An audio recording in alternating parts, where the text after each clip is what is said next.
sure that I am your type. President Cyril Ramaphosa het in Februarie vanjaar in sy staatsrede gesê dat elke leerder binne die volgende 6 jaar 'n tablet moet hê. Die minister van basiese onderwys, Angie Motshekga, het op 16 Julie planne aangekondig om leerders vir die sogenaamde 4de industriële revolusie voor te berei. Die skoolkurrikulums vir grade R tot 9 gaan binnekort verbreed word om onder meer kodering, robotika en die Afrikataal Kiswahili in te sluit. Die skoolhoofde besef dat tegnologie in skole die rigting is wat hulle moet inslaan. Hulle sê onderwysers het amper meer voorbereiding daarvoor nodig as leerders. Die belangrikste is dat die kinders is eintlik baie gereed vir tegnologie.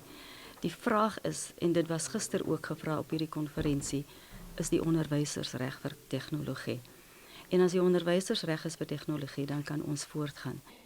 Die skoolhoofde is opgewonde oor die moontlikheid van meer en gevorderde tegnologie in klaskamers.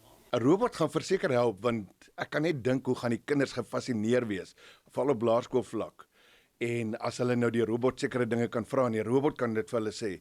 So ja, ek dink die uitdaging is groot en hulle sal dit ongelooflik geniet. My kinders, hulle sal absoluut in die wolke wees. Hulle is 'n nuwe ervaring vir hulle. Dit is 'n nuwe ondervinding vir hulle. So ek dink hulle sal mal gaan reg as daar 'n robot in die klaskamer is. Libby het die minister van basiese onderwys, Angie Motshekga, by die simposium verwelkom. Sy was een van die gassprekers. Motshekga sê die departement is besig om alles gereed te kry om leerders vir die 4de industriële revolusie voor te berei. We have to sort out the curriculum, we have to sort out the teachers, we have to sort out the equipment, but we also have to sort out security. Sy sê die belangrikheid van kunsmatige intelligensie kan nie gering geskat word nie. I've seen where robots are sorting out things, they'll sort them much more efficient with a robot. If it's wrong, it will just not respond.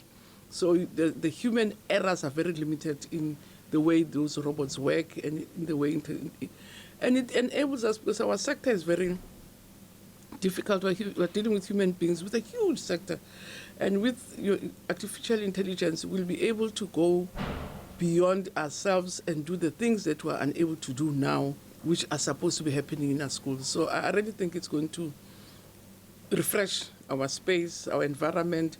Rosalind Klaasen vir Nuusdag Perspektief.